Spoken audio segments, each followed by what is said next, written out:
mokili ebandaki boye bana mpe bakolo toyeba o ntango ya bankoko na ntango na biso ekeseni kongo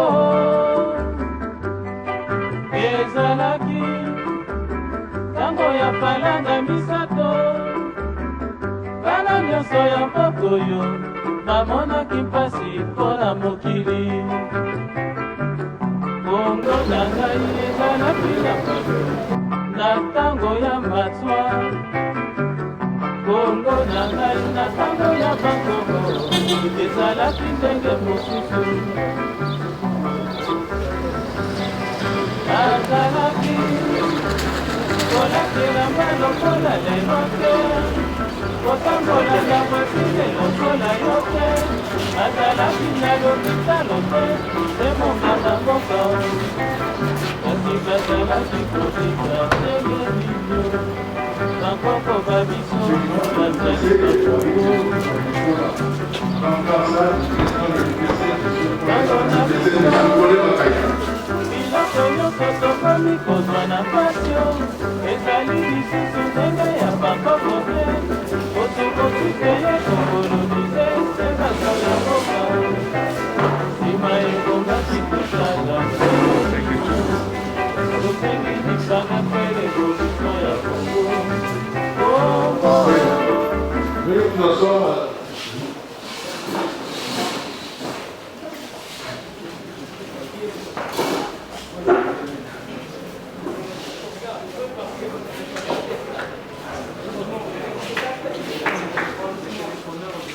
Le temps de capturer les images, s'il vous plaît, on va démarrer tout de suite. Ali, chers blogueurs, mesdames, messieurs, distingués invités, merci d'être là. Nous aurions bien voulu, à l'occasion de cette conférence de presse, consacrer plus particulièrement à présenter l'état de la nation après 60 ans d'indépendance. Voir cette salle archi-comble, mieux communiquer et faire de la pédagogie, mais aussi pour savourer les instants palpitants, passionnants de rencontre entre M. Paul-Victor Koutipa-Makaya, la coqueluche actuelle des Congolais, et la presse. Hélas, la pandémie du coronavirus en a décidé autrement. Nous astreignons, semble-t-il, à une nouvelle civilisation dans laquelle il n'est plus possible de se serrer les mains, si tu veux, ni faire des accolades, faire des ambassades, donner des bises et des grosses boulades à l'ICAR. Et qui plus est, muselière obligatoire. Nous sommes devenus comme les chiens méchants de catégorie 1 et 2. Et les limitations dans les transports en commun, dans les bus, et quand cela le tient, les avions sont coulés au sol et les vols intercontinentaux interdits jusqu'à nouvel ordre. Dommage. Mais il faut faire avec. Alors, comme disent les Américains disent monnaie, une minute de perdu difficilement rattrapable si vous ne l'avez pas géré convenablement à bonne escale. Nous allons donc montrer dans le vif du sujet, passer la parole à notre éminent confrère, journaliste de la presse du parti, en l'occurrence M. Fouti Georges, qui va daigner procéder à la lecture de l'état des lieux de pays depuis 60 ans de débat. À vous, M. Georges Fouti, pour la lecture, pour cette lecture. Dans cette conférence de presse. Merci.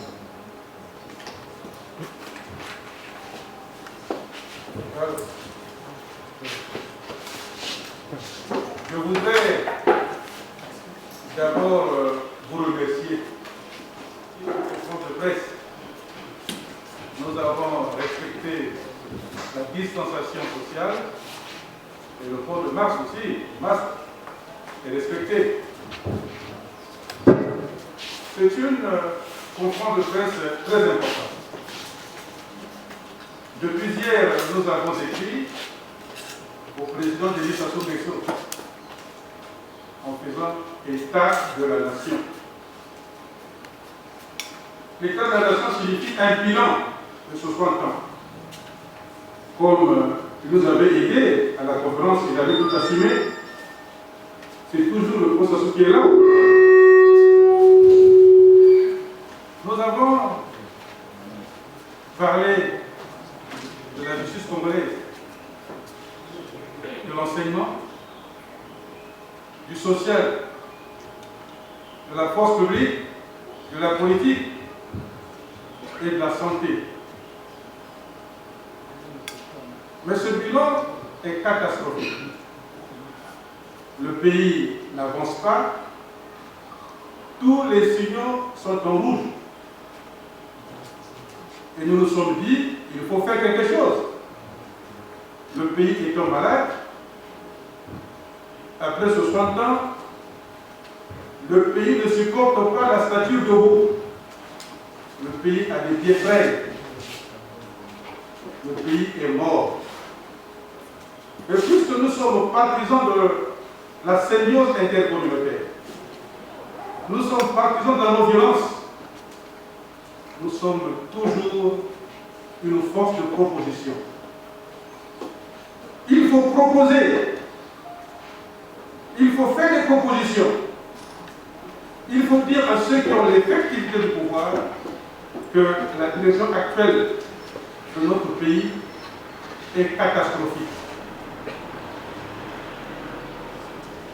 Voilà pourquoi nous sommes ici. Et vous le savez très bien, qu'à l'UPC, il n'y a pas de question taboue. Nous sommes venus ici pour discuter avec vous, pour répondre à toutes les questions et pour faire du quatrième pouvoir un réel quatrième pouvoir. Donc, chers amis, nous allons faire lecture de la lettre que nous avons envoyée au président Sassou pour lui dire que le pays n'a plus besoin d'un énième passage en force. Il faut que les Congolais se retrouvent. Trop de pauvreté, trop de malheur, trop d'intimidation. Le pays est mort. Mais on ne peut pas accepter cela. Il faut bien que les Congolais, partisans de l'unité nationale, partisans des propositions qui vont faire de telle sorte que notre pays aille de l'avant, il faut que ce Congolais-là s'unisse, soit un, uni, indivisible. Le pays n'a plus besoin d'hommes politiques qui sont rongés par la corruption. Il faut que les Congolais se ressaisissent, sinon on ne va rien laisser aux générations futures, à nos enfants, à nos petits-enfants. Parce qu'on est tous de passage. Tous nous allons porter l'habit de la mort. Mais pourquoi perdre du temps au périssage, au matériel? Le plus important pour nous, c'est de léguer aux générations futures un Congo uni, un Congo prospère. Cela est possible, mais avec qui? Avec des hommes sincères, avec des hommes qui aiment ce pays. Voilà pourquoi je vais demander à mon ami, M. Georges Fouti, qui est secrétaire délégué à la communication du parti, de faire lecture de façon rapide pour que nos amis de la presse puissent poser leurs questions. Je vous remercie.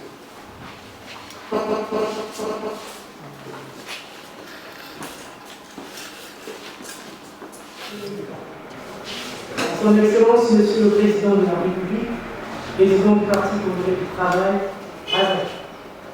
Objet. État de lieu de la situation globale du Congo et propositions de sortie de crise. Excellence, Monsieur le Président, imaginez un pays si beau, au sol et sous-sol excessivement riche, avec une population de moins de 5 millions d'habitants, en majorité jeunes, un climat très favorable à l'agriculture et à l'élevage. A priori, on est en droit de penser que le Congo est un paradis terrestre dans lequel la misère serait impensable. Malheureusement, après 60 ans d'indépendance, le Congo est devenu un enfer au regard du tableau opaque que nous avons présent. Au niveau de la justice est le miroir d'un pays. Existe-t-elle au Congo? La réponse est sans appel, non. La justice au Congo n'est qu'une coquille vide, c'est-à-dire qu'elle existe de vivant. Elle est aux ordres, elle est acquise au pouvoir. Elle est ethnique, c'est-à-dire que la nomination des magistrats, surtout à la tête des juridictions importantes, se fait sur des bases ethniques et régionales. Cela revient à dire que les magistrats de l'ethnie et de la région du président de la République sont nommés comme chefs de juridiction avec pour mission accomplir les bases des ordres. Le tribunal de droit d'instance de Brazzaville offre l'exemple le plus patent de l'ethnisation de la justice. Tenez, le président du tribunal de droit d'instance de Brazzaville, le vice-président de cette juridiction, le procureur de la République près le même tribunal, le doyen des juges d'instruction, sont tous originaires de la région du président de la République, sinon des régions voisines, comme si les magistrats originaires des autres régions n'existaient pas. Quant à la cour d'appel de Brazzaville, la configuration est la même. Le président de cette cour, le procureur général près la dite cour sont aussi originaires de la région du président de la République. La Cour suprême n'échappe pas à cette triste configuration. Constatez vous-même qui en est le président, le vice-président, le premier avocat général. Elle est corrompue. La justice congolaise est de plus corrompue en Afrique. Les juges d'instruction placent les gens à la maison d'arrêt pour les libérer moyennant de fortes sommes d'argent. Ils sont en fait des commerçants de liberté pour eux. La liberté des citoyens n'est jamais respectée. Chez nous, au Congo, la liberté est devenue une exception et non un principe. Et la détention est un principe et non une exception. Quant aux autres juridictions civiles, commerciales, etc., les décisions sont marchandées selon la figure du justiciable. La Cour suprême n'a pas une jurisprudence sérieuse. Ces décisions ne reflètent pas le droit, mais plutôt les sentiments de son président. Elle est composée de magistrats à la formation douteuse. Le concours d'entrée à l'ENA est vendu aux enchères. On y voit s'admettre des candidats sans niveau et sans vocation. Les magistrats recrutés sur titre sont eux aussi sans vocation. Elle brille par des délits de justice. Outre son extrême lenteur injustifiée, la justice congolaise est un mouroir des affaires entre guillemets. Les dossiers disparaissent. Les sessions criminelles ne sont pas tenues dans les délais légaux au point où plusieurs affaires sont atteintes par la prescription. Les affaires criminelles sont jugées pour la plupart par contumace. Les juges d'instruction traînent avec les enquêtes jusqu'à prescription des infractions, laissant ainsi les criminels courir les rues. Les juges ne rédigent pas leurs décisions, se contentant de rendre parfois de simples dispositifs. Les parquetiers sont devenus les champions des règlements à la bière. Le Conseil supérieur de la magistrature ne sanctionne que les magistrats faibles. Étant présidé par le président de la République, il devrait sanctionner les magistrats véreux, sans probité, indélicats et incompétents. Malheureusement, il ne sanctionne que les magistrats faibles qui sont sans parapluie entre guillemets. Les magistrats protégés sont intouchables et se permettent tous les abus. Ce Conseil nomme les magistrats sans tenir compte de leur ancienneté, compétences et moralité. Bref, la justice au Congo n'est pas indépendante et n'existe presque pas.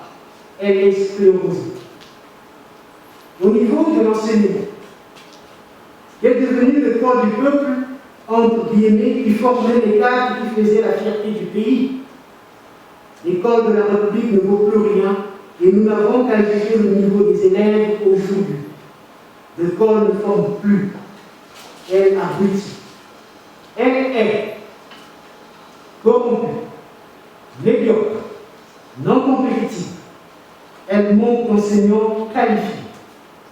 Elle emploie des débrouillards entre guillemets comme enseignants, c'est-à-dire des volontaires sans niveau, sans formation, sans pédagogie, etc. Elle manque de structures suffisantes, entre parenthèses, table-banc, bibliothèque, internat, point de suspension. Les diplômes et le nôtre sont marchandés. L'université est devenue un bazar entre guillemets, voire chaotique. Les années académiques sont perturbées. Les programmes d'enseignement bâclés et inachevés. Les détournements des honoraires des vacataires par le rectorat sont légers.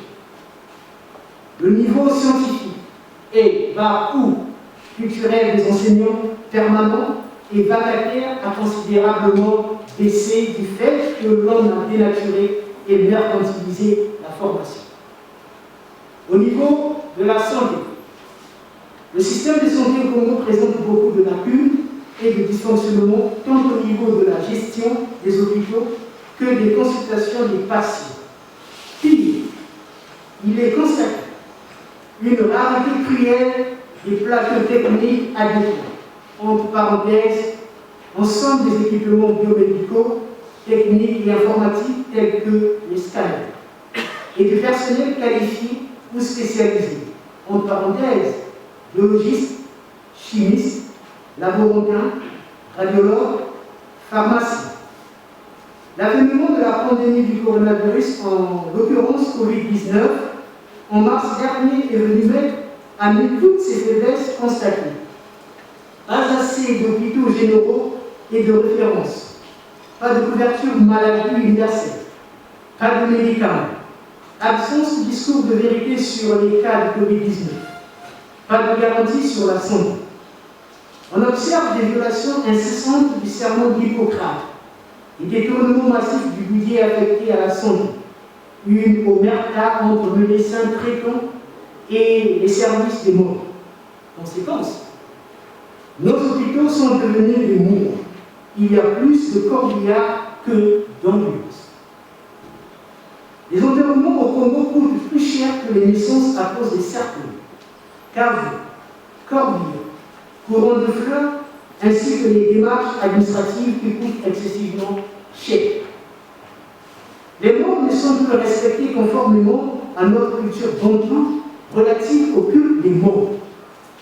On constate un dysfonctionnement des services funèbres tant au niveau de la conservation que de l'inhumation des corps. Ensemble, observez également une omerta et bar ou un deal entre les médecins traitants et les services funèbres en vue d'occasionner des morts dans les hôpitaux pour de l'argent. Au niveau économique, c'est l'histoire de la toile de Pénélope et de Sisyphe qui traduit le non-sens, les incohérences et l'absurdité. Malgré les budgets colossaux jamais enregistrés dans l'histoire récente du Congo, malgré la politique de municipalisation accélérée qui a brassé des centaines de milliards de francs CFA, engloutis dans les éléphants blancs, malgré les projets de société inventés à tue-tête par le pouvoir en place, entre parenthèses, la nouvelle espérance, les chemins de venir, la marche vers le développement, rien n'y fait, tout est inefficace. Les 14 000 milliards de francs CFA d'excédents budgétaires destinés aux générations futures se sont tout d'un coup volatilisés à cause de la combustion, la cupidité et l'incurie administrative et financière de certains dignitaires du plan au pouvoir.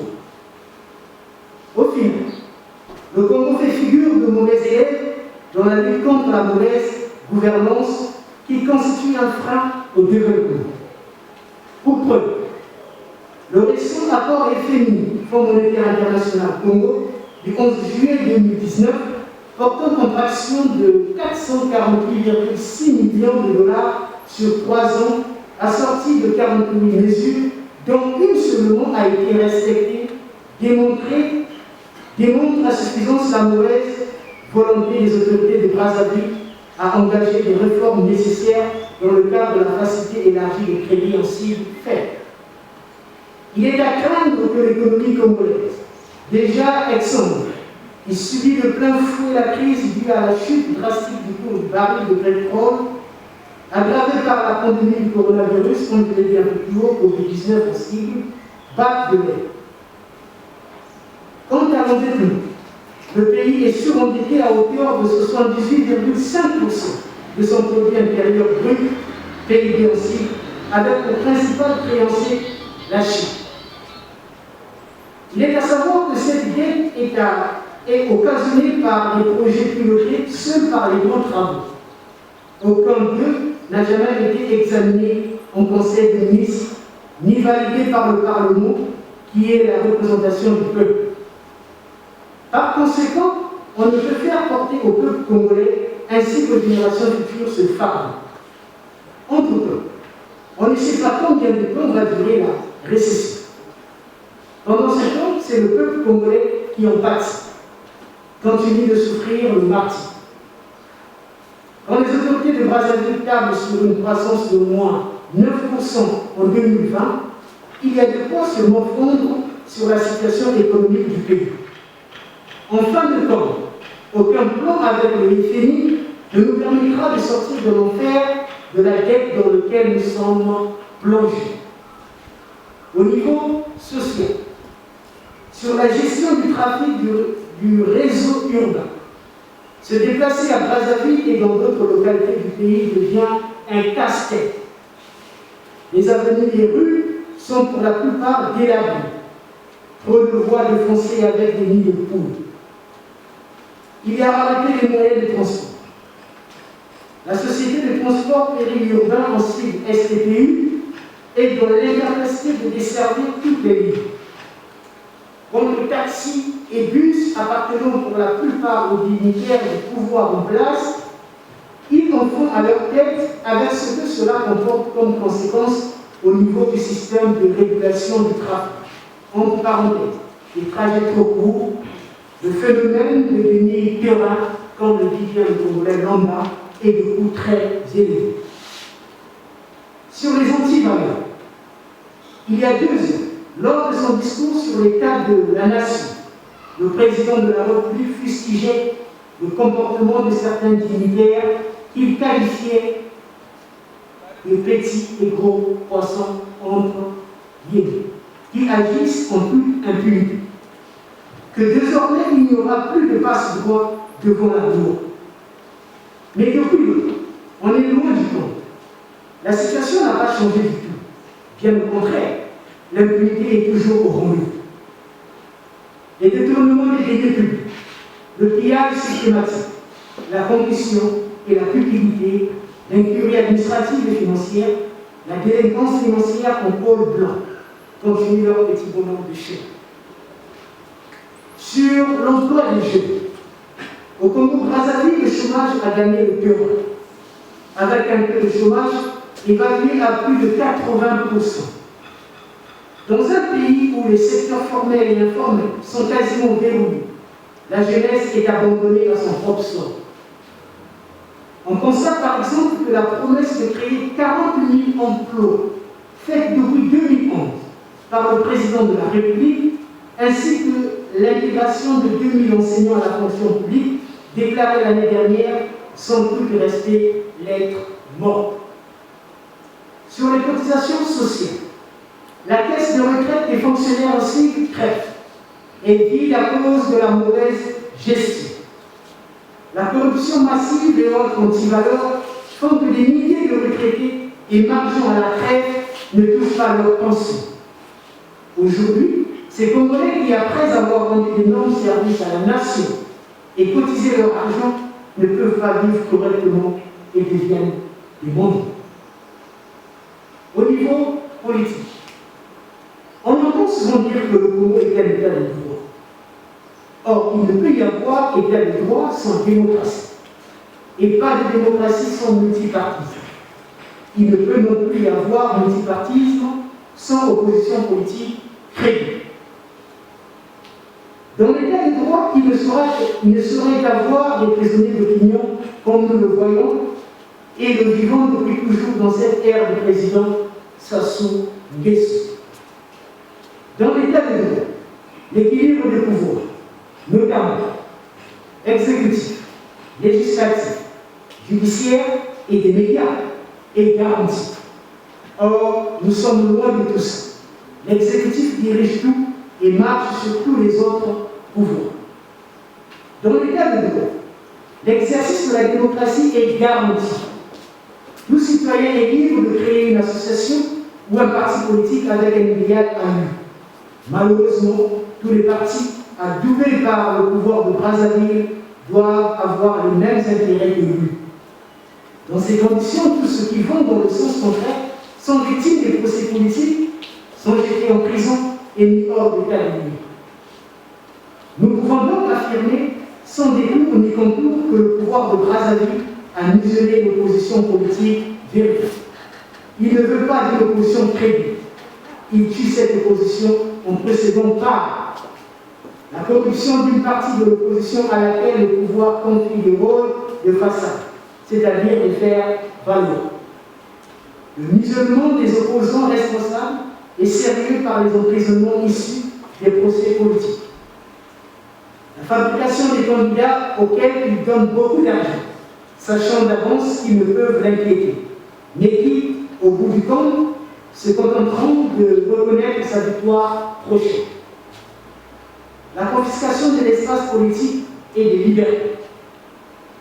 Sur les droits de l'homme, les violations incessantes de la Constitution pourtant taillées sur mesure par le pouvoir en place sont flagrantes.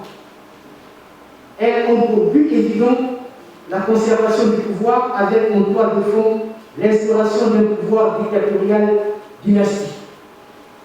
Aussi peuvent-elles entraîner de graves problèmes dans le pays. Dans la mesure où le président de la République est mu par la volonté manifeste d'effectuer toujours un passage en force. Cela s'explique par la répression ou la traque des opposants perpétrée dans le pays pendant, avant et après les échéances électorales. Quelques preuves l'attestent, à savoir affaire Chapeau, entre guillemets, 13 jeunes en détention tués par des policiers dans le commissariat. Exécution sommaire par les bébés noirs entre guillemets et milices privées dans les grandes villes du pays. Non-respect des délais de garde à vue fixés par le code pénal. Arrestation arbitraire et détention illégale des 4 activistes du mouvement incarné l'espoir. Affaire Kalakala, Ngombo, Jugal Mayombo, molesté et torturé suite aux arrestations arbitraires et illégales, etc. Sur le plan des institutions, le Conseil constitutionnel manque souvent de neutralité, car en période électorale, au moment de la proclamation des résultats, il tranche toujours en faveur du pouvoir en place. Sur les médias et Internet, on constate des entraves à la liberté de presse et la libre circulation de l'information. Les coupures répétées du réseau Internet, surtout en période électorale, et la violation de la clause de conscience des journalistes en font foi. Au niveau de la force publique, la force publique congolaise est-elle le symbole de l'unité nationale? La réponse est sans appel. L-O-N, non. En effet, la force publique de notre pays est devenue le paradis du tribalisme et du séparatisme national. Depuis plusieurs décennies, l'armée n'a plus jamais organisé un recrutement national officiel et public qui tienne compte de la géopolitique. Pourtant, chaque année, les effectifs ne font qu'augmenter de manière spectaculaire dans l'armée, la gendarmerie et la police. Les recrutements se font de manière officieuse sur des bases ethno-tribales et régionalistes. l'armée, la gendarmerie et la police sont à ce jour pléthoriques et composés à près de 85% d'éléments qui proviennent de la région du président de la République. Le terme armée nationale ne convient plus à l'armée congolaise qui, en réalité, ne constitue qu'un bras armé à la solde du clan au pouvoir et du PCT, Parti congolais du travail. Surtout les généraux, les officiers supérieurs et subalternes sont à près de 95% originaires de la région du président de la République. Cette réalité d'une armée, d'une gendarmerie et d'une police monocolore fait boule de neige jusqu'au grade de sous-officier et hommes de troupes. Où est donc l'unité nationale si la force publique constitue déjà une des plus irréfutables preuves de la division du pays? Au regard de ce qui précède, le peuple ne peut plus accepter un énième passage en force.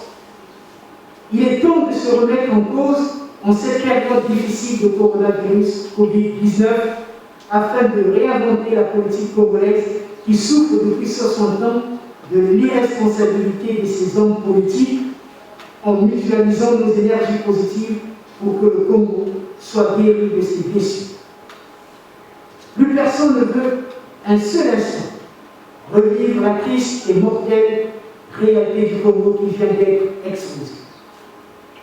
Le peuple a besoin d'un Congo où la justice devra être véritablement indépendante avec des magistrats hautement propres, recrutés sur la base d'un concours organisé de façon très transparente, où seul le mérite et la compétence seront les critères d'admission. Une armée véritablement nationale dans laquelle la Confédération tiendra compte de toutes les régions du Congo. Il doit être de même pour la gendarmerie et la police. Un Congo où les élections doivent être libres et transparentes. Un Congo où le respect des droits de l'homme doit être rigoureux. Un Congo sans prisonniers politiques. Un Congo où le partage du revenu national doit se faire dans l'intérêt de tous les citoyens. Un Congo où l'alternance politique doit être respectée et où le changement de la Constitution pour permettre l'éternité d'un homme au pouvoir sera strictement interdit.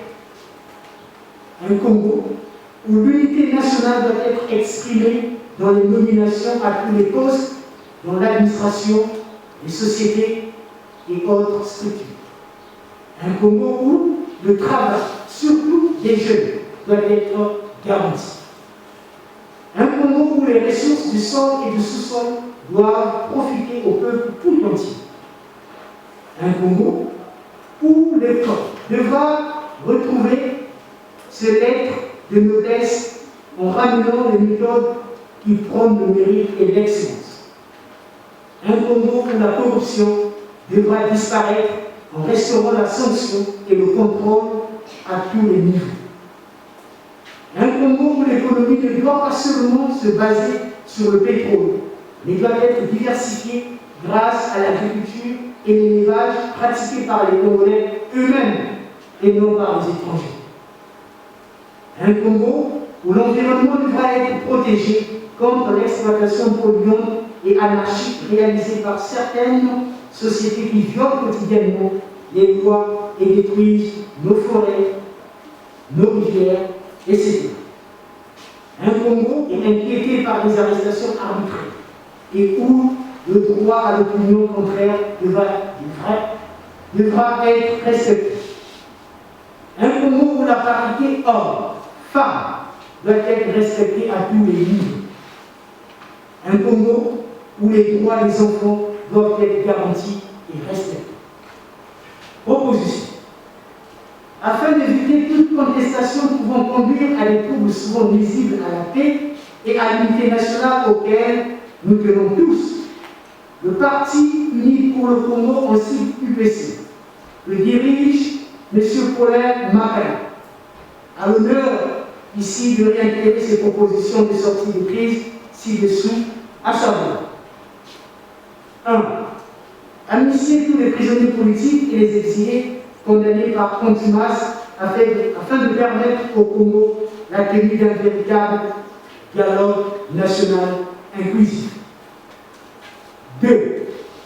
Organiser un dialogue national inclusif sous l'égide de la communauté internationale.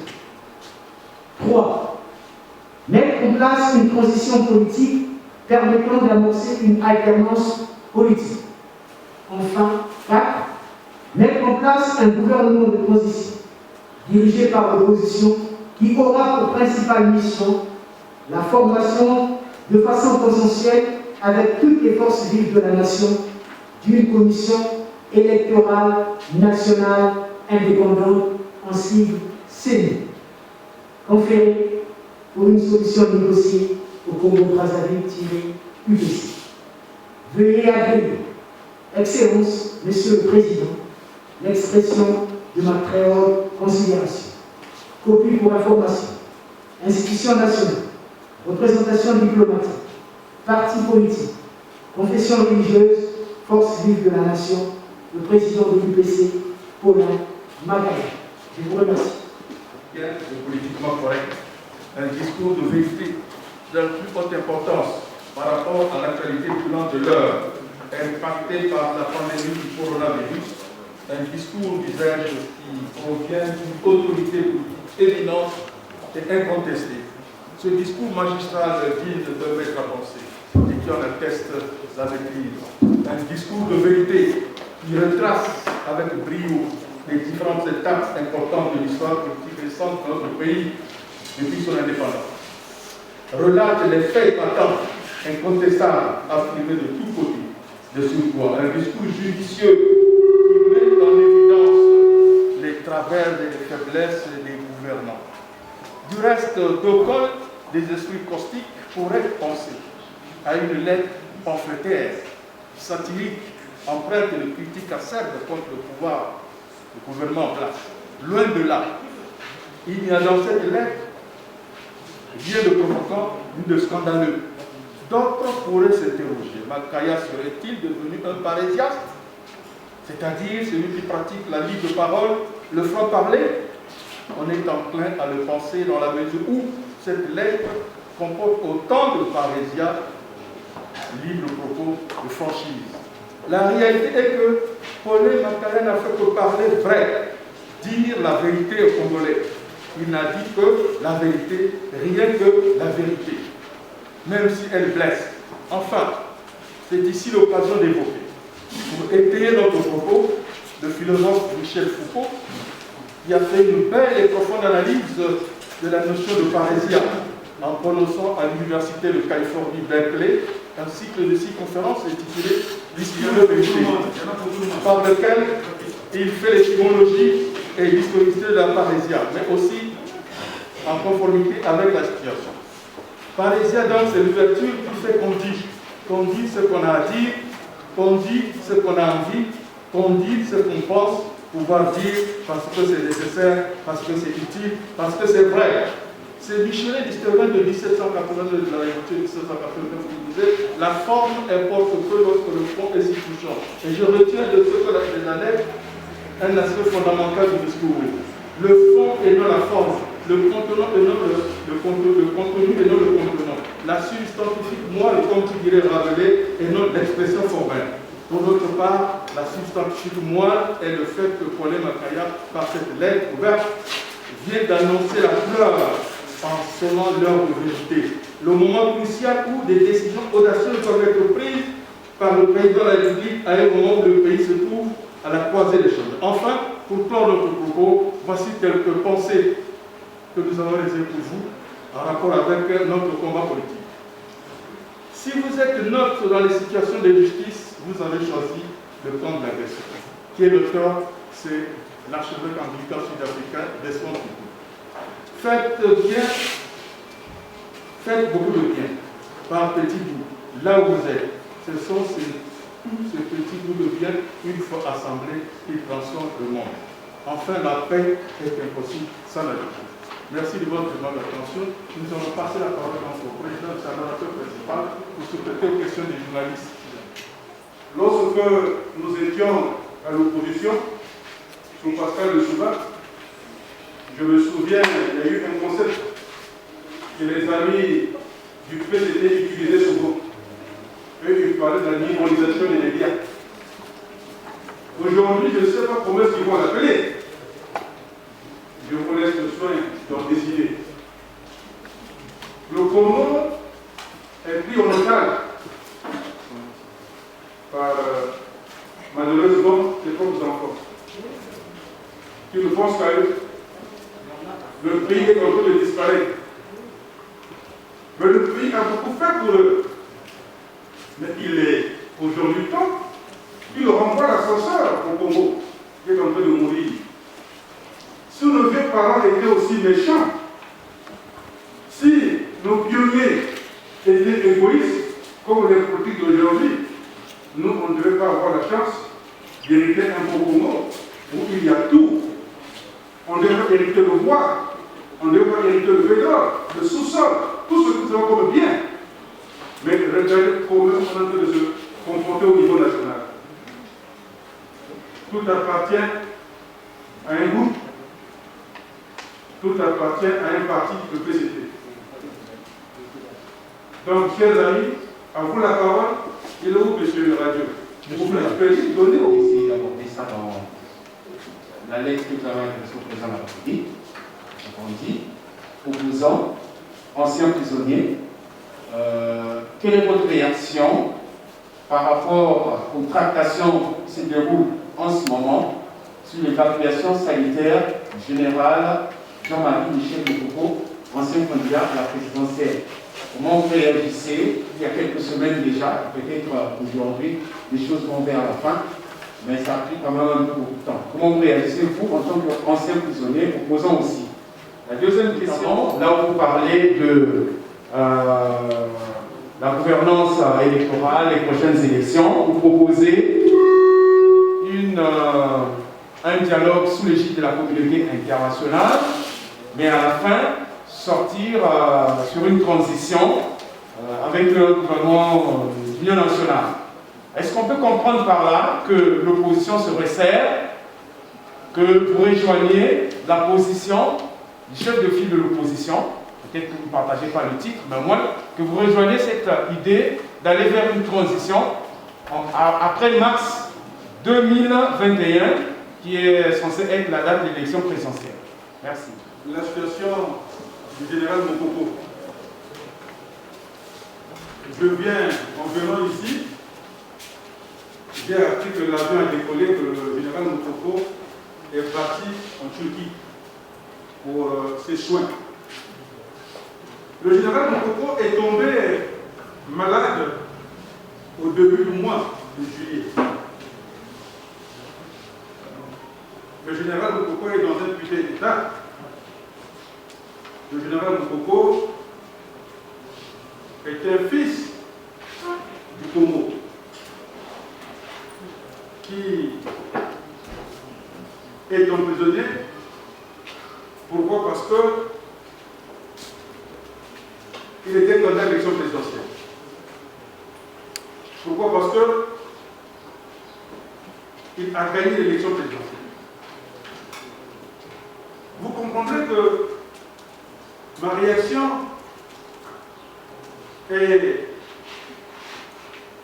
n'est pas euphorique, parce qu'on a attendu longtemps. Sa situation s'est dégradée. C'est pas comme ça qu'un père se comporte. Et puis, le général part en Turquie. La Turquie n'est pas un bon exemple en matière de droits de l'homme et des libertés fondamentales. La Turquie n'est pas un état de droit. Vous savez qu'en Turquie, les opposants sont bâillonnés. Ça veut dire qu'en partance pour la Turquie, le Congo a exporté la maison d'arrêt à Istanbul. C'est ça la vérité. Dans la vérité. Puisqu'il s'est fait accompagner d'un militaire qui a pour mission de regarder les faits et gestes. Pour nous, le plus important, qu'il retrouve sa santé. C'est un fils du Congo. Voilà pourquoi on est parti au-delà d'une évacuation. Nous disons d'ici que le Congo aura ses 60 ans, dans 15 jours. Il faut que le président saisisse cette occasion d'amnistier les prisonniers politiques. On parle d'une amnistie et non d'une grâce. Pas seulement les prisonniers politiques, mais il y a aussi nos compatriotes qui sont en exil, qui ont été condamnés par contumace. En commençant par le président Pascal Lissouba, Michel Philippe Kikita, M. Mokadia, sans oublier Benoît Okebele. C'est des Congolais qui doivent rentrer chez eux, qui doivent bénéficier de cette amnistie générale. Parce qu'il y a des gens qui ont déjà bénéficié de cette amnistie, à savoir l'ancien président défunt Jacques Joachim Obama et le président de la Colère. Ils étaient tous ensemble. Vous voyez? Donc c'est pour vous dire que pour nous, rien n'est fait. Il n'est pas encore libéré. Il a seulement transporté, donc exporté la maison d'arrêt à Istanbul. Pour preuve, il n'est pas tout seul. Mais ce n'est pas mauvais que la situation puisse changer pour le général Moko. Voilà en ce qui concerne la première question. La deuxième question. Vous savez que j'ai souvent eu la chance de discuter avec vous. J'ai toujours dit, et je ne cesserai de le dire, que rien ne peut se faire sans dialogue. Mais lorsqu'on parle d'un dialogue politique, ça veut dire qu'il faut trouver un consensus. Ça veut dire qu'il faut assainir la gouvernance électorale. Mais est-ce qu'à 7 mois du jour J, peut-on aujourd'hui organiser une élection libre, apaisée, transparente et démocratique? Nous réitérons cette proposition, nous l'avons faite depuis mars 2015. Parce que pour nous, la CENI actuelle est responsable du 4 avril 2016. Souvenez-vous. S'il y a eu le 4 avril, l'affaire du Poul, c'est parce que la CENI n'a pas joué son rôle. C'est parce que les élections n'étaient pas libres. Souvenez-vous que la proclamation a été faite à 1h30. J'étais encore en prison en 2007. Donc, la CENI est en porte-à-faux avec le peuple congolais. N'est plus en honneur de CDT avec le peuple congolais. C'est ça. C'est même la CENI qui a créé les prisonniers politiques. C'est ça la vérité. Si on avait donné aux Congolais les résultats sortis des urnes, c'est sûr et certain que personne ne serait en prison aujourd'hui. Que le Congo devait décoller. Mais après avoir changé la Constitution, dites-moi, qu'est-ce qui a changé? Rien n'a changé. Qu'est-ce qui a été fait? Mais le Congo ne fait que reculer. Il est normal que les responsables politiques se retrouvent autour d'une table pour en décider.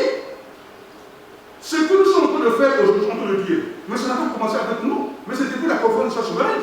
Y a-t-il pas eu une transition de ce pays avant? Il y en a eu de 14 mois. Donc la transition s'impose. Toutes les CENI locales sont dirigées, gérées par le président.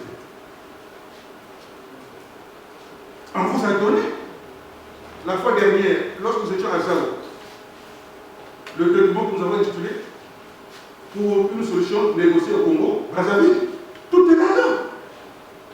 Donc on n'a pas attendu que quelqu'un le dise. Au contraire, quelqu'un qui le dit aujourd'hui, suivez-le. C'est quelqu'un qui n'a jamais reconnu l'existence des prisonniers politiques dans ce pays. Moi, je suis encore en prison. C'est même vous qui avez dit. Je vous ai suivi à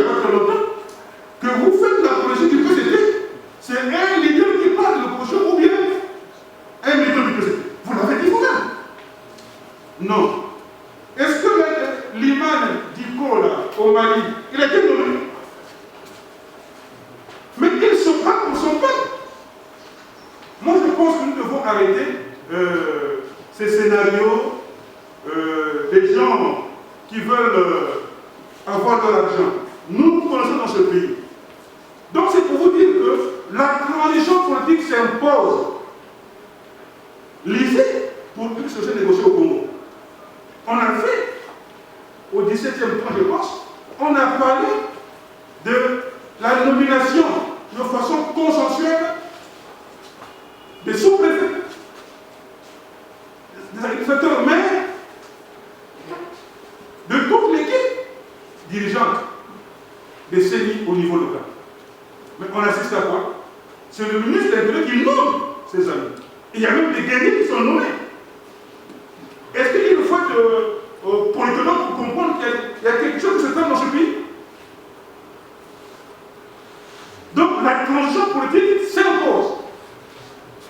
Mais il y a des Congolais qui sont à l'extérieur aussi, qui veulent participer à ce débat. J'ai lu, il n'y a pas très longtemps, les frères qui ont signé le manifeste pour la libération du Congo. Des frères qui sont au Canada, qui sont en France, en Europe, partout, qui veulent aussi d'un dialogue, qui pensent que le Congo a trop souffert, le Congo n'a plus besoin des hommes politiques qui s'enrichissent au nom du Congo. Donc nous ne pouvons pas céder aux caprices du prince, aux caprices d'un pouvoir. C'est ça aujourd'hui. Nous, on ne cède pas, on ne cédera pas. Parce que nous pensons que le pays est mal en point, il faut que les Congolais se retrouvent. Lorsque les Congolais vont se retrouver, c'est pour assainir, pour voir, faire le bilan global de notre pays. Nous l'avons déjà commencé. Dites-moi, après ce 60 ans, qu'est-ce qui marche?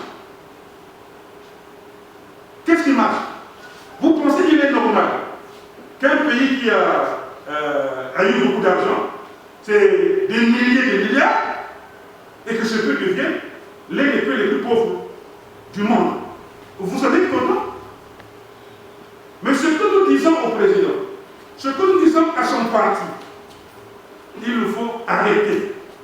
Le pays souffre. Les gens sont en difficulté. Il faut faire quelque chose. Le père ne voit pas ce qu'il a. Quand il a à manger, il ne peut pas y avoir 1000 présidents dans un pays. Je pense que c'est vrai, non? Il n'y a qu'un seul président. S'il est président d'un pays, c'est pour gérer les biens communs. Mais il ne peut faire de ses biens ses propres biens. Voilà, mon cher ami. Je pense que j'ai répondu à votre question. La gouvernance électorale, prenez ces deux points. Je pense que vous avez le plaidoyer de l'UPC. Lisez. On a fait des propositions depuis longtemps, nous. Donc la transition politique s'impose. On l'a toujours dit. Ce sont les autres qui prennent ce que nous avons dit en 2015. Voilà, cher ami. Michel Batimantono, du magazine Le Parlementaire. Président, j'aurais deux petites préoccupations. La première, ayant suivi M. Pascal Tsati Mabiala, chef de file de l'opposition, vous êtes aussi à l'opposition, j'ai suivi sur le plateau d'une chaîne de télévision. Il a déclaré notamment ce qui suit. Tant que le président Sassou sera candidat à une élection présidentielle, il n'y aura jamais l'alternance au Congo. Ma question, Président, est de savoir si vous adhérez à ce point de vue. Si oui, est-ce que selon vous, cela serait du fait que M. Denis Sassou Nguesso a toujours été la préférence des électeurs congolais, qui ont toujours jeté leur dévolu sur lui, ou alors cela serait du fait que la Commission nationale des élections phagocyterait plus les chiffres en sa faveur. Et à ce moment-là, qu'est-ce que l'opposition a allé toujours chercher dans une élection dont les résultats sont toujours connus d'avance? Deuxième préoccupation, Monsieur le Président, vous dites que c'est depuis 2015 que vous appelez de tous vos voeux à la tenue d'un dialogue dans le pays. Mais de l'autre côté, du côté du pouvoir, il semble que ce n'est pas trop leur préoccupation. Ils ont toujours dit qu'il n'y a pas de crise majeure dans le pays qui pourrait nécessiter la tenue d'un dialogue. Et d'un côté, ils disent de toute façon, au Congo, le dialogue est permanent. Alors, nous sommes à 7 mois de l'échéance. En mars 2021, selon ce qui est prévu, se tiendrait l'élection présidentielle. Et vous êtes encore en train d'appeler à ce dialogue qui, semble-t-il, ne pourra jamais venir. Vos adversaires, le camp adverse, on le sent, est déjà sur le terrain électoral. À ce moment, vous de l'opposition, qu'est-ce que vous allez faire? Allez-vous croiser les bras? Ou alors, vous allez d'ici là vous mettre aussi en campagne? Si ce n'est le cas, si ce dialogue-là n'arrivait pas, quelle serait votre position finale? Merci, Monsieur le Président. J'ai passé sur une chaîne locale qui a dit que si le président Sassou est candidat, il n'y aura jamais alternance. C'est ça, non? C'est cela. Mais est-ce que ce n'est pas une évidence? Le président Sassou peut organiser une élection pour la faire. Pensez-vous que si M. Mboulou, qui gère la CENI, compile les résultats, alors devant la presse, il va vous dire que non, c'est ma carrière pour l'intégrer.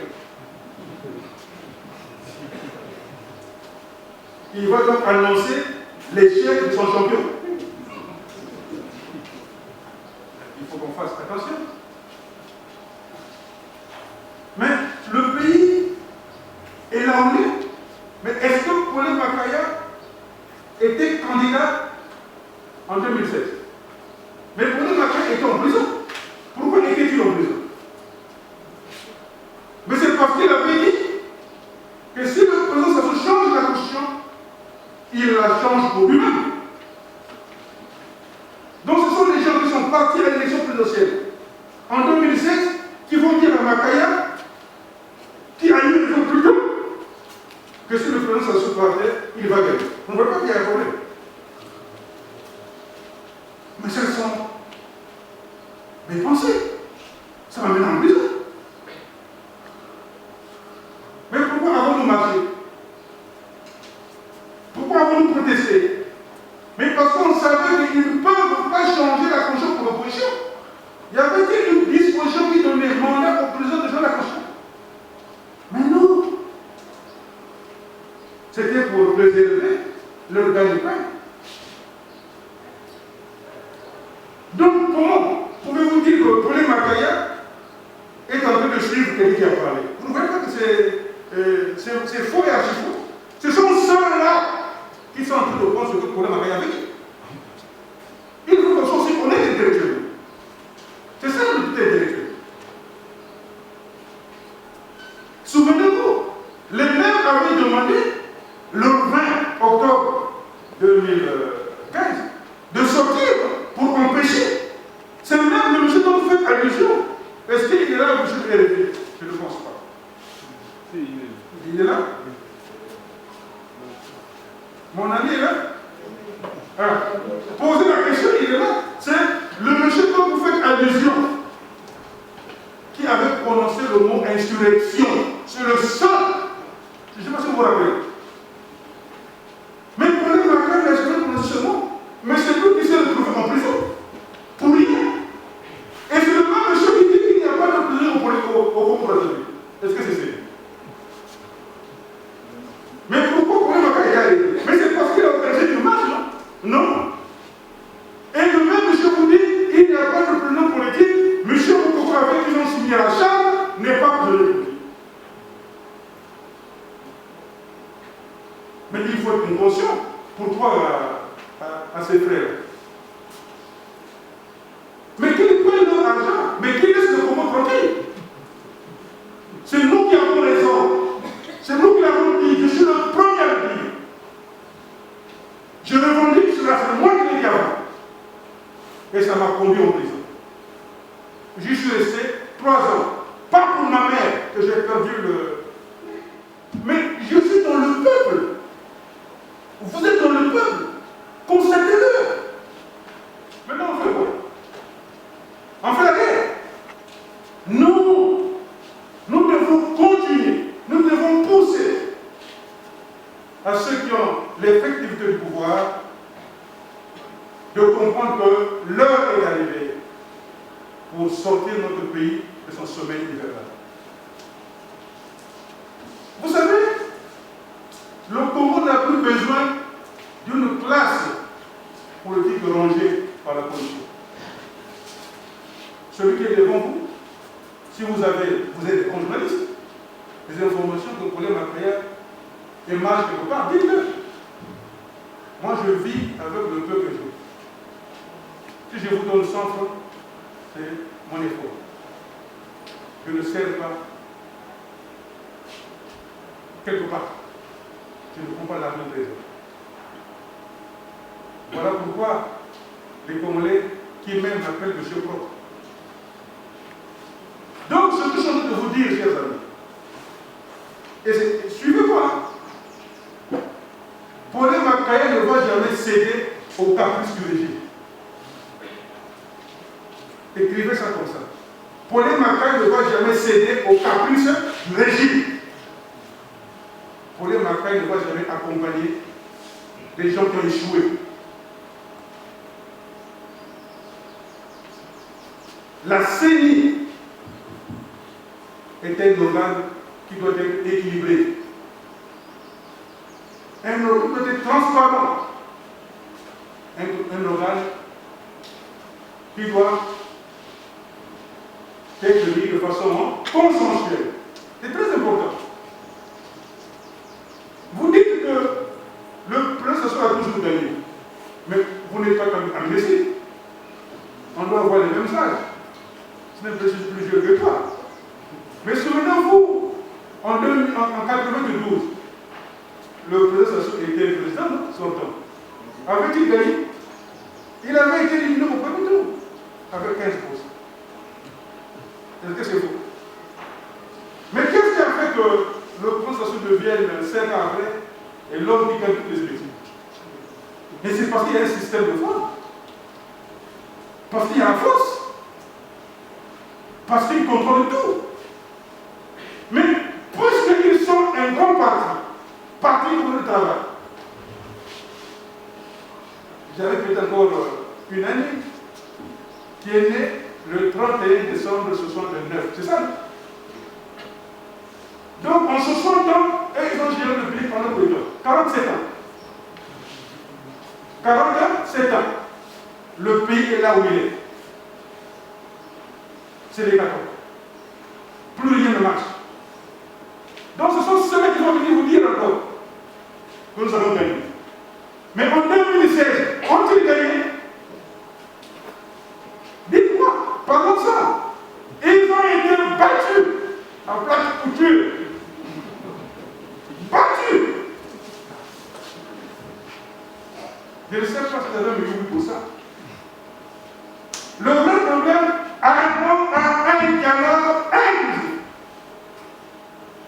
Parce que l'arbitre actuel, c'est la CENI, non? C'est pas ça. mais qui est inféodé. Mais c'est le pouvoir. Est-ce que vous savez que dans le fichier actuel, il y a 500 000 électeurs fictifs? Est-ce que vous le savez? Dans la vie. Donc tout à coup, soudain, patatras, ils sont frappés, brusquement, voilà le parti de l'élection. Mais qui a dit comme ça? Qui l'a dit? Qui l'a dit? Nous sommes les enfants du Congo. Ne vous attendez pas à quelqu'un d'autre pour venir vous sortir du sommet du débat. C'est nous-mêmes. Si nous avons laissé le confort en Europe, c'est parce qu'on aime ce peuple. Parce qu'on adore ce peuple. C'est parce que nous avons raison. Nous posons des vraies questions pour le développement de notre pays. Pour sortir ce pays du chaos. Retenez ce que je vous dis, j'ai toujours dit, on m'appelle prophète. Il n'y a aujourd'hui aucun plan, même du FMI, qui va nous sortir de l'enfer. Il y en a pas. C'est par le dialogue. Pourquoi on parle du pouvoir? C'est rien. Le dialogue. Je reprends. Même le FMI ne nous sortira pas du chaos actuel. Ce n'est pas une solution. J'ai suivi le président il n'y a pas très longtemps, pendant le confinement. Je ne sais pas si vous l'avez suivi. Il est en train de pleurer 300 millions de dollars, 400 millions de dollars, 500. Le Congo, vous savez, il peut combien? Mais c'est combien 300 millions de dollars? C'est combien? C'est combien? Si le dollar est à 500, ça fait combien? 150 milliards. Mais nous avions 14 000 milliards. Et le budget actuel, il est de combien, Radio? 2 000 ou moins de 2 000? Il y a encore récupéré. Moins de 2 000. Donc si c'est 14 000 milliards, ça fait 7 ans de budget. Mais c'est partout. Et vous ne voulez pas en parler. C'est seulement les élections. Ça c'est la fin. Si c'est pour faire souffrir son peuple.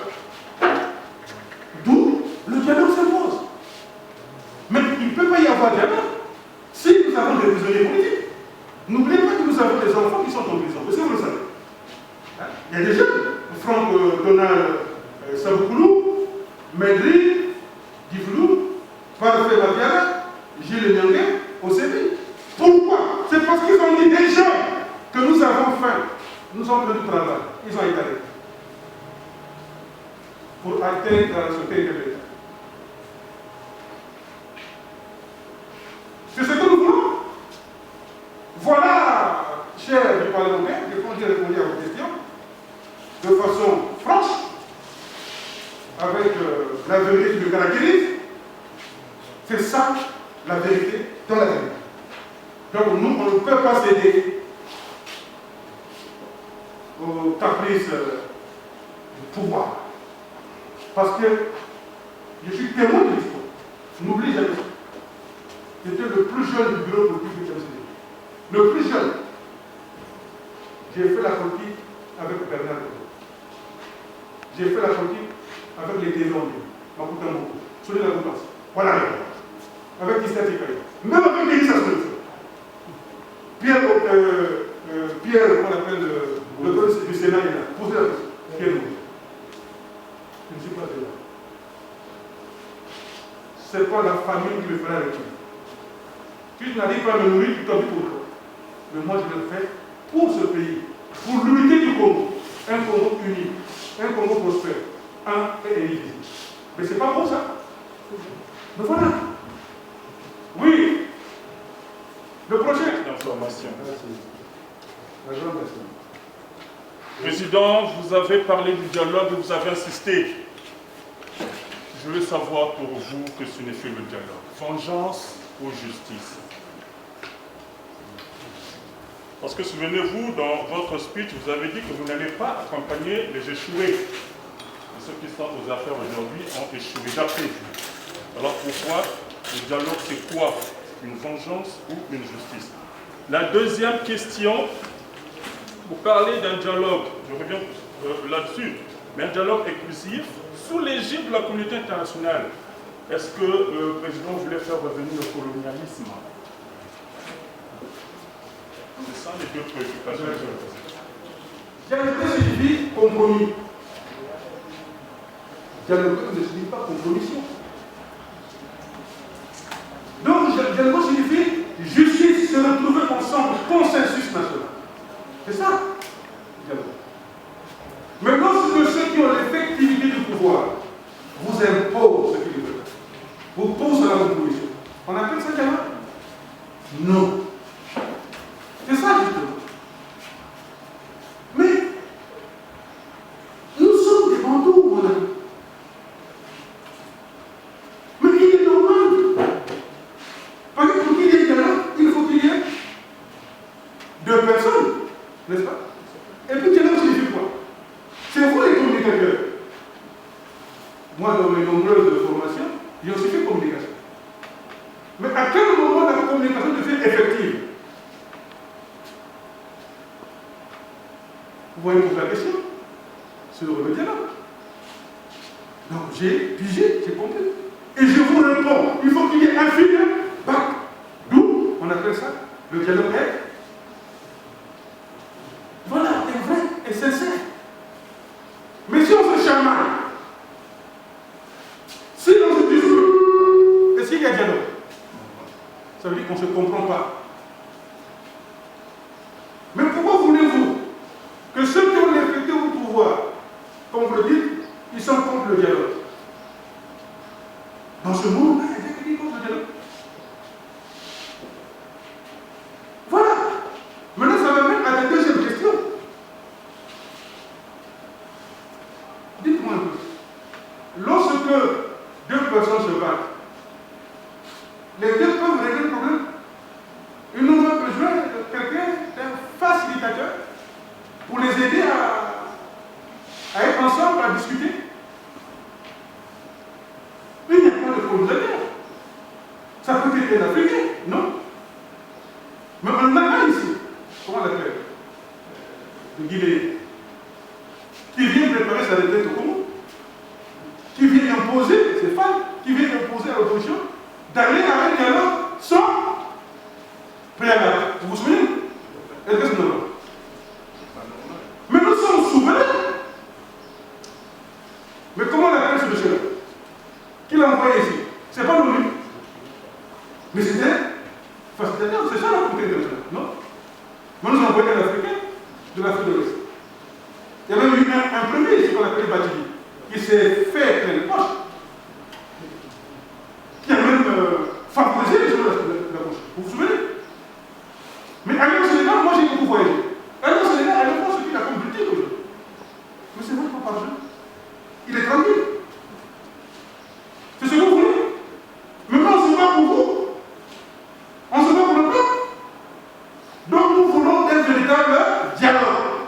Même à l'époque de Pascal Lissouba, il y avait un Algérien qu'on appelait Saloum. Hein? Je ne sais pas. C'est moi-même Saloum. Je ne sais pas ce que vous appelez ça. Quand il venait ici, il n'imposait rien. Si le président Sassou était à ma place, il devait faire autant. Je le connais.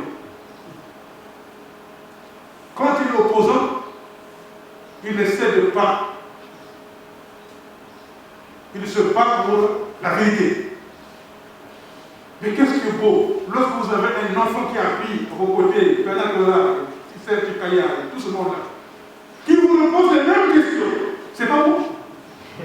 C'est un bon élève. Dites-moi, est-ce que c'est pas un bon élève? Vous êtes enseignant. Alors vous avez un élève qui suit vos traces, les conseils. Vous devez être fier de cet élève. Maintenant, vous commentez encore cet élève. J'ai reconnu l'anecdote. Quand j'étais à Madimbo, à l'école primaire, nous avons reçu un super ministre, qui était ministre de la prospective. Parce qu'à l'époque, il y avait déjà les plans économiques qui arrivaient là. Mais il était ministre de prospective, donc de l'économie. Puis c'est lui qui a préparé les plans économiques. C'est l'actuel secrétaire général. Moi, j'étais l'école primaire. Nous avions été chargés de lui présenter les bouquets de fleurs avec une collègue qu'on appelait Suzanne. C'était un enfant en culotte. pionnier, sérieux, avec foulard rouge. Vous arrivez, vous savez. Et qu'est-ce qu'il va me dire? En dit gamin, moi j'ai une mémoire, c'est la maman qui fait une mémoire d'éléphant. Donc c'est Dieu qui m'a dit ça. Il dit, ah les jeunes, c'est bien, vous êtes pas là. C'est vous l'avenir du pays. Le ministre qui est né en Grande-Terre. Pierre Boussa. Mais regardez. Pour le marquer le opposant, il est toujours l'opposant. Et il a dit que c'était l'avenir. Mais c'est vous. Mais parlons-en. Voilà l'avenir. Et vous-même, la CI, est-ce que vous êtes subventionné? Non, mais c'est sérieux là. Mais si Paul Makaya est président, vous serez subventionné. Vous serez envoyé à l'essai pour aller approfondir vos études. Voilà pourquoi, alors à un dialogue, nous allons les battre au premier tour. Je sais, c'est vous qui avez fait. J'ai répondu à vous. C'est clair. Festo mediaco.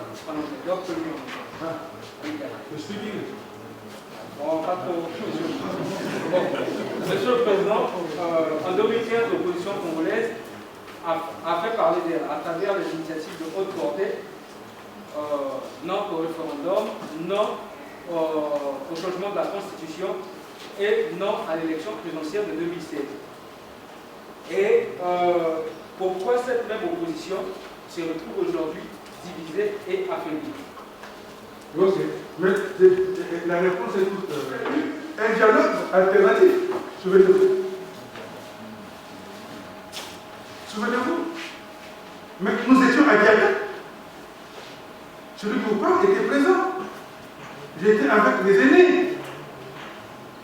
Mais il y a eu la décision de Diaka. Si on arrête un opposant, les autres vont se constituer prisonniers. Je ne sais pas si ça vous dit. Moi, j'ai ma mémoire avec mon gars.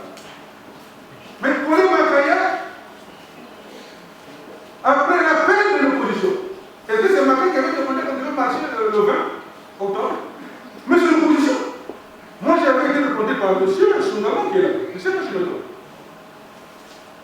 Ils m'ont dit, donc à travers M. Soungaman, M. Paulin Makaya va partir de Nagalingore et tout ça. Mais j'ai fait mon travail. Pour les Makaya étant dehors, les autres étaient dans les maisons. Ils étaient dans les maisons. Mais j'étais tout seul. Au-dessus de notre tête, il y avait des hélicoptères. Mais vous le dites vous-même. Il dit on ne va pas aller, on va pas partir aux élections. Ah, c'est ça, non? C'est encore le même chef qui vous dit aujourd'hui, si le prince Assouga, si le prince Assouga est candidat, c'est fini. Ça, c'est la politique spectacle. Celui qui était parti en 2016. Qui a eu 3%. C'est ça, non?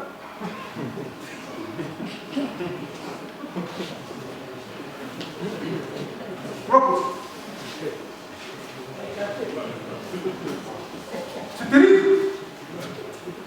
Mais Paulin Makaya était en prison. Paulin Makaya a été arrêté.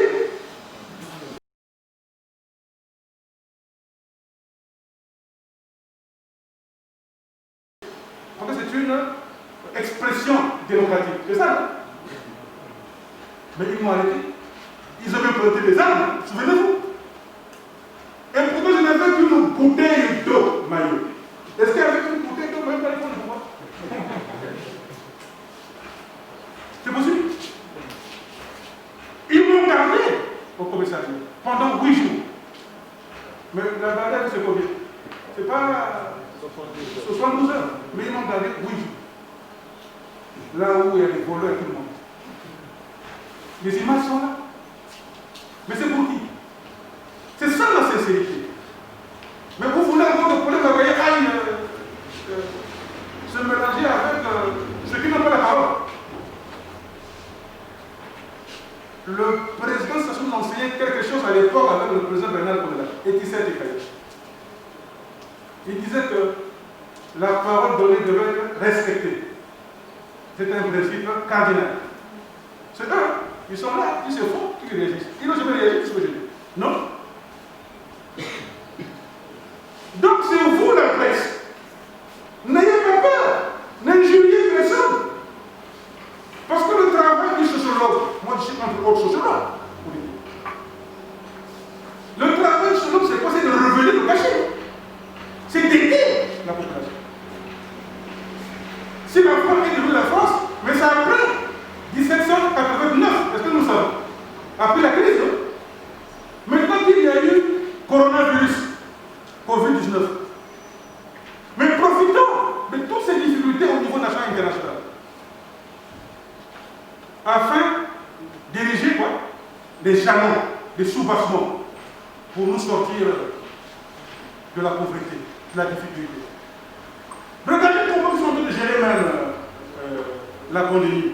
Au Congo, ce n'est pas une pandémie finalement sanitaire, c'est devenu une pandémie politique. Faites la remarque. Dans les conditions, ce sont les politiques qui sont là, non? Mais les techniciens eux-mêmes qui ont fait la science ne sont presque pas là. Est-ce que vous savez qu'il y a des postes avancés qui prélèvent, qui font le dépistage? Vous le savez? C'est vous, la presse. Allez même pour la question. Ils ne sont pas payés. Ils n'ont pas de masque. Comment? Mais on a vu déferler les dons. Les dons ont déferlé. Des millions.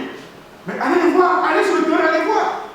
Je suis allé demander comment ça se passe ici. Il dit, président, c'est difficile. On n'a rien. On n'a pas de prime, on n'a rien. Même le masque, on ne nous donne pas. Mais on a reçu des dons ici. Est-ce que c'est normal? Ils ne sont même pas capables de mettre en place une banque alimentaire. Ça, c'est pas le BIA. C'est le BIA. Mais tout ce qu'ils ont, on ne sait pas tout. J'ai vu partir des camions sur la nationale numéro 2. Mais je n'en ai pas vu sur la nationale numéro 1. C'est comme ça qu'on vit à l'État. Je suis dans le peuple, moi j'ai vu à Madimou, dans le peuple, on a rien vu. Ils sont passés chez moi en disant que bon, on va donner 50 000 aux Congolais. J'ai dit aux jeunes, ne refusez pas, on va les attraper là, pas que c'est faux. J'ai dit, les jeunes, inscrivez-vous. Jusqu'aujourd'hui, nada, rien, zéro. Et c'est ça le Congo? C'est ça le Congo? Non. Nous avons des cadres dans ce pays. D'autres sont à l'extérieur. J'ai parlé de ceux qui ont signé le manifeste. Des frères qui sont au Canada, qui sont en France, qui sont un peu partout. Mais c'est des jeunes comme nous. Mais c'est les cadres qui rentrent chez eux. Vous pouvez nous proposer autre chose. C'est très important. N'est-ce pas, cher ami? Je pense que je vais répondre à votre question. À 10h30, on a prévu quelque chose pour vous aussi. Il y a des sandwichs made in UPC.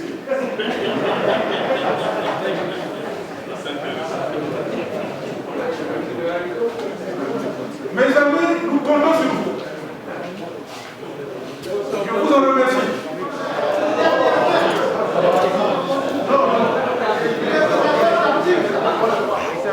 Mais c'est en retard. Ah, c'est pas en retard. On pose la question. Le gros là.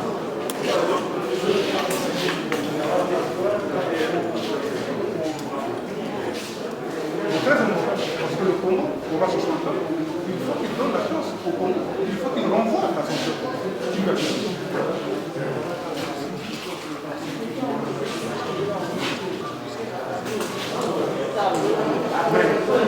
C'est ça, j'ai dit encore. Avec une CENI qui est à l'origine du 4 avril 2005, l'affaire du Congo. Avec la CENI qui a créé les prisonniers politiques. Avec la CENI qui a proclamé les résultats à 1h30. Pensez-vous que les élections sont garanties? Est-ce qu'elle sera libre, transparente et démocratique? Non. Voilà pourquoi nous disons, on ne peut pas aller à une élection dans ces conditions de celle de 2016. Il faut que les progrès s'asseyent. Il faut revoir la gouvernance électorale. On ne peut pas céder. Ça, c'est comme ça. Parce que la scène actuelle est en porte-à-faux avec le Capon.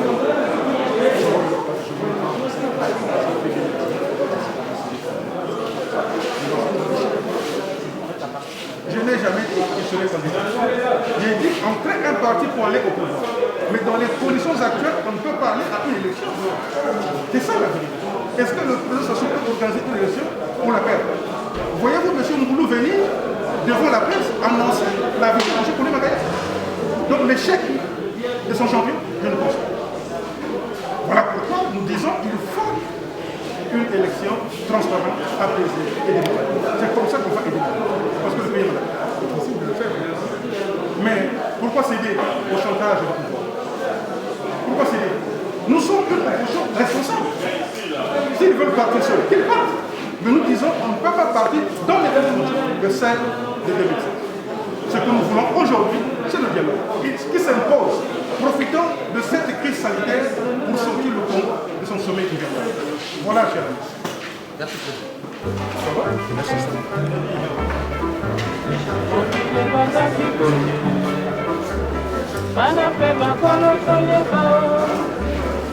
Tango ya bakoko, na tango na biso ekeseni Kongo ezalaki tango ya palanga misato kala nyonso ya mboka oyo namonaki mpasi mpona mokili Kongo na ngai ezalaki na bato na tango ya matwa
Mama sala kwangu lesengai wana mosala na yo ata pepesa kukokana